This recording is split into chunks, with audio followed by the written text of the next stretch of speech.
দেখতে একটি ছোটোখাটো হাতের মধ্যে শহরের মতো মনে হলেও এটা কোনো শহর না কিংবা কোনো ভিলেজ বা গ্রামও না। এটা হচ্ছে একটি সার্কিট, এটা হচ্ছে 12 ভোল্টের একটি বিএমএস সার্কিট।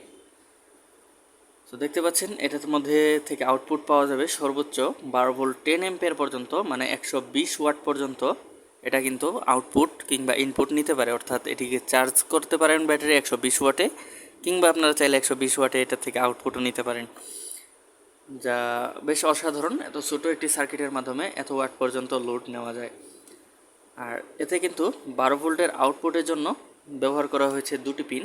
এখান থেকে আউটপুট কিংবা ইনপুট দুটোই পাওয়া যায়। এটা হচ্ছে P plus power plus, P minus মানে পাওয়ার মাইনাস।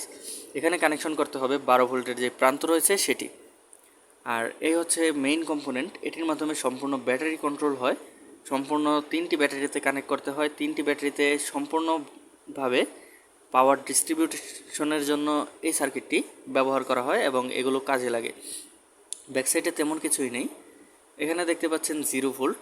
এখানে হচ্ছে ব্যাটারির নেগেটিভ প্রান্তটি কানেকশন দিতে হয়। এই যে এখানে বি নেগেটিভ লেখা আছে, ব্যাটারির নেগেটিভ প্রান্তটি এই জায়গায় কানেকশন এবং পরপর সিরিজে লাগাতে হয়।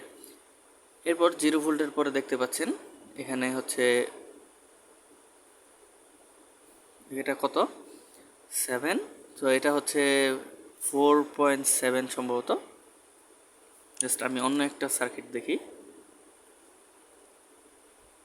2.7, আচ্ছা।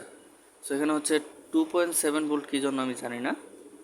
সো যাই হোক, এটা হচ্ছে পরবর্তী যে মাইনাসটি কানেকশন করেছি সেই ব্যাটারির পজিটিভ প্রান্তটি এই সই কানেকশন করতে হবে B1-এ।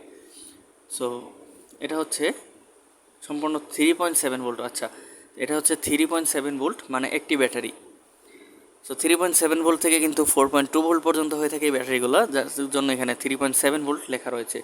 সো এটি হচ্ছে একটি ব্যাটারির মাইনাস এবং সেই ব্যাটারির পজিটিভ প্রান্ত এখানে, এবং সিরিজে কিন্তু সেই ব্যাটারির এই অন্য একটি ব্যাটারির নেগেটিভ প্রান্ত এখানে অলরেডি কানেকশন হয়ে গেছে, এবং সেই সেকেন্ড ব্যাটারির পজিটিভ প্রান্তটি কানেকশন করতে হবে এই জায়গায় যেখানে রয়েছে 7.4 ভোল্ট।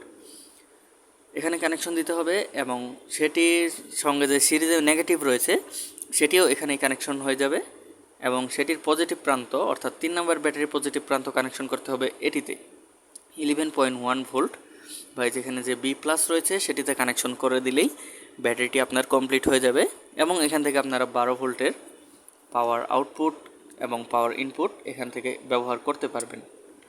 আর এখানে দেখতে পাচ্ছেন বেস সার্কিট রয়েছে, কিছু ক্যাপাসিটর, কিছু রেজিস্টর, ট্রানজিস্টর রয়েছে, এছাড়া আরও মসফেট রয়েছে এখানে, আর বড় একটি রেজিস্টরও ব্যবহার করা হয়েছে।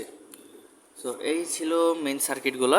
আপনারা চাইলে খুব সহজেই এরকম ছোটোখাটো সার্কিট দিয়ে আপনারা মোবাইলের ব্যাটারি কিংবা যেই লিথিয়াম 18650 ব্যাটারি যেটি আছে সেগুলো ব্যবহার করে একটি 12 ভোল্টের ব্যাটারি তৈরি করে নিতে পারবেন, 12 ভোল্টের ব্যাটারি প্যাক তৈরি করে নিতে পারবেন, যেটি থেকে আপনারা 120 ওয়াট যদিও পাওয়া যাবে না, তারপরেও আপনারা প্রায় 70-80 ওয়াটের মতো ব্যবহার করতে পারবেন, যা দিয়ে আপনারা বেশ ভালো রকমই কাজ করতে পারবেন। আর আপনারা যদি চান ছোটোখাটো রাউটার চালাবেন তাহলে তো কোনো কথাই নেই, জাস্ট এটা হিটও হবে না। যদি রাউটার চালান তাহলে এই সার্কিটটি একটু গরমও হবে না, মানে এতটাই কম ওয়াট ইউজ করবে, হয়তো 10-15 ওয়াটের মতো লাগবে।